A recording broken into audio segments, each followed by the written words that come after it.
Okay, guys. Today,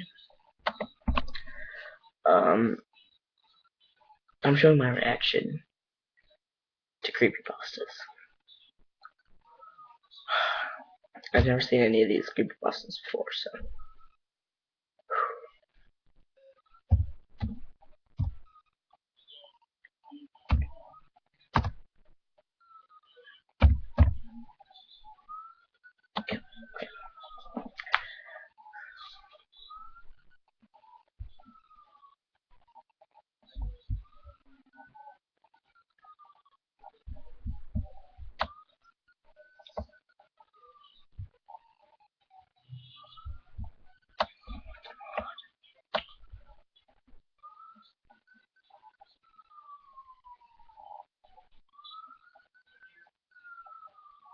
Here we go.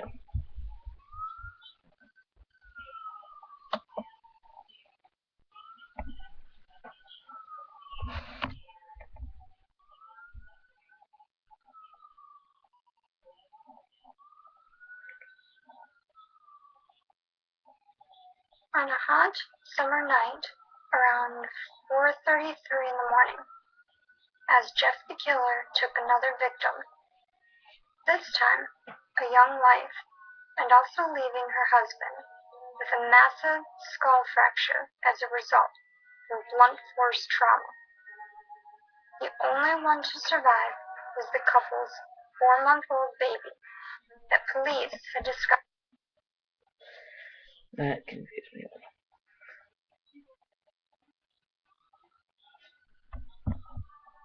Ads of horror.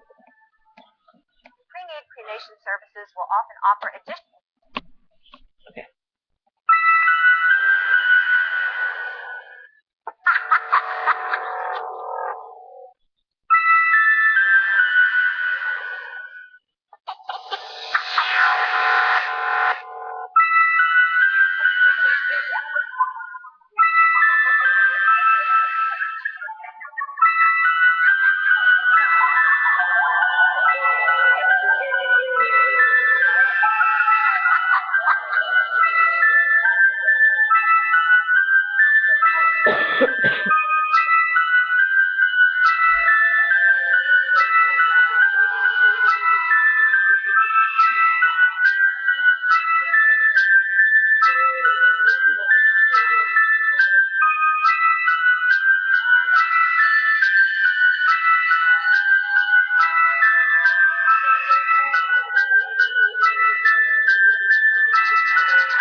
There you go.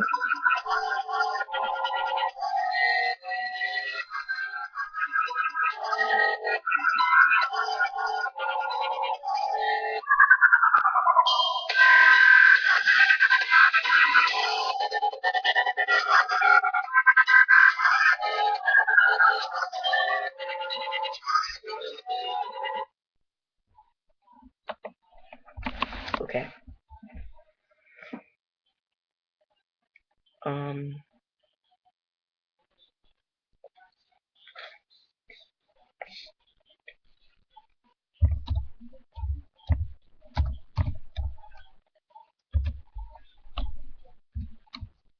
This one is creepy.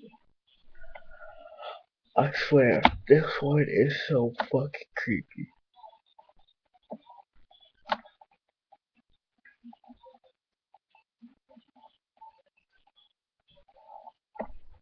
This one is the creepiest one. So I'm gonna use this one. Okay. Come, little children, come with me. Safe and happy you will be. Away from your homes, now let us run. With Hypno you will have much fun. Oh, little children, please don't cry. Hypno wouldn't hurt a fly. Be free, be free, be free to play. Come down in my cave to stay. Oh, little children, please don't squirm. Those ropes, I know, hold you firm. Hypno tells you this is true, but sadly, Hypno lied to you. Oh, little children, you must leave. Your family is for you. They will grieve. Your minds will unravel at the seams. Allow me to haunt all their dreams. Be sure all of you must know that it's time for you to go. Oh, little children, you weren't clever. Now you'll stay with me forever. Oh, God, holy shit.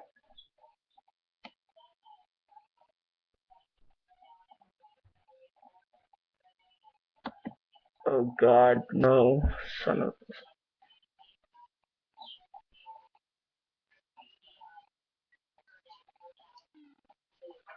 Let's see how he reacts to Smile Dogs. Oh, what? Oh God.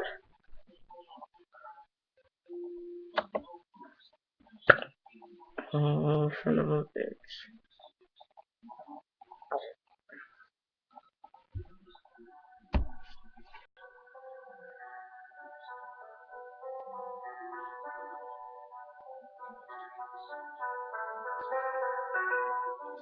You've heard of Smile Dog, right?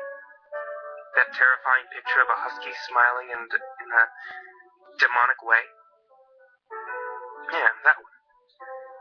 Well, I was looking at internet memes and scary stories a few months ago. I stumbled across an urban legend video which I found interesting. I watched the video and it told of a few basic facts about spontaneous human combustion and sleep paralysis. The video also contained a couple of screamers to kill the mood a little. The end story was of Smile Dog. It simply presented the picture and told the viewer the legend. I researched it a bit more and found it to be terrifying but quite cool. I began talking about it to my friends in school the next day. It turned out something of a common interest. People would often use it jokingly, like in a history lesson our teacher told us. He collapsed on the floor. And my friend leaned towards me and said, I guess he saw Smile Dog. And it would often make us laugh. We then found other stories such as Red Mist or Squidward's suicide, Candle Cove.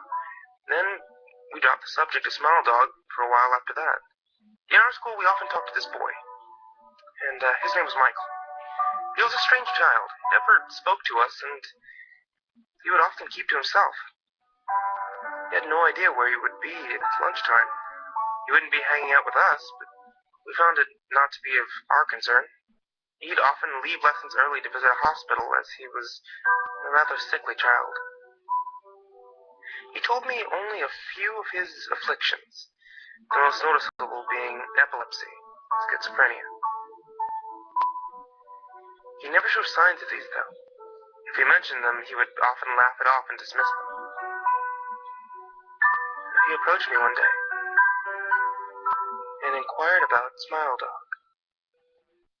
I replied, oh, that thing?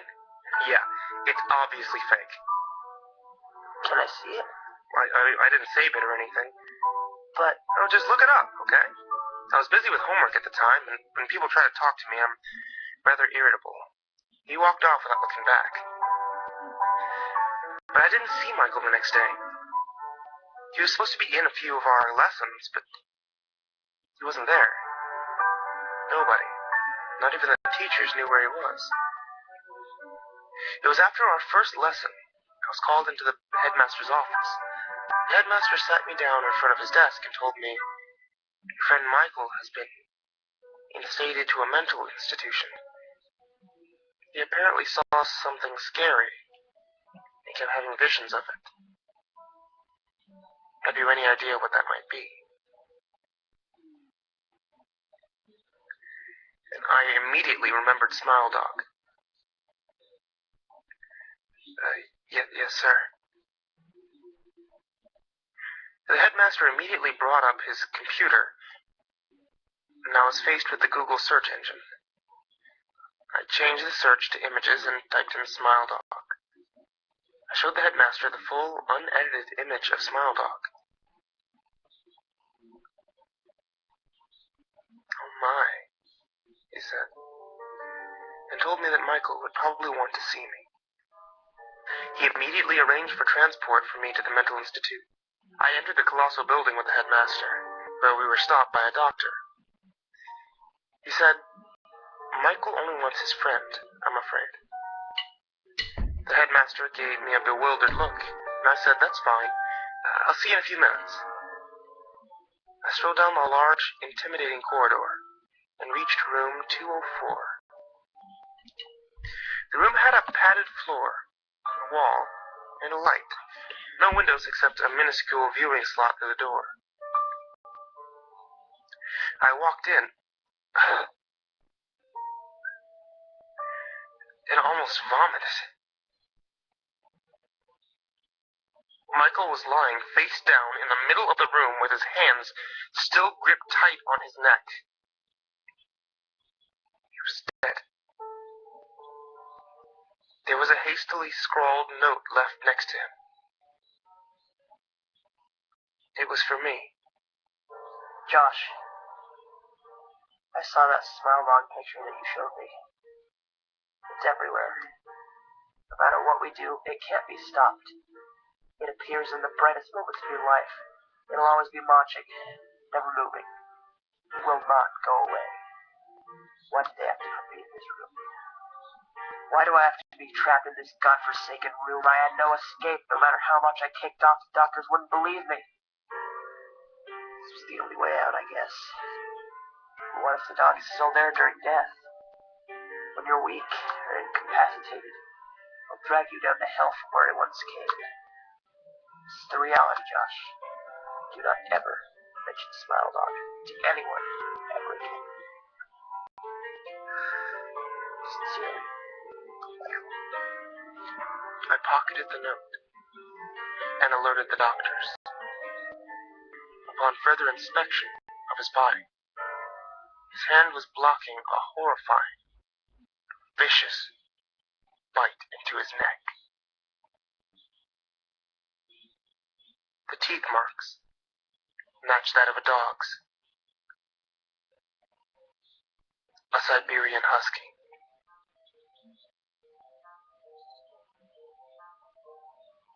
I keep going over and over that note in my head.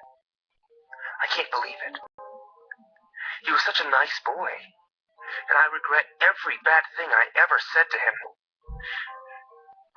Why did it have to end this way for him?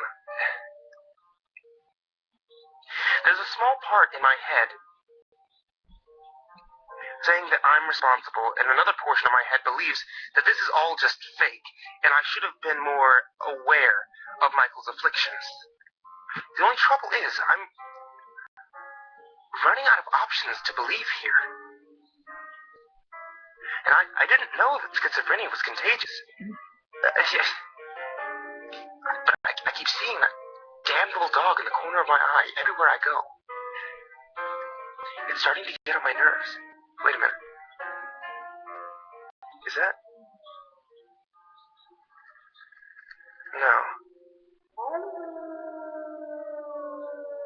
I hear panting and scratching on my door. Let me go investigate. I'll be back in a second.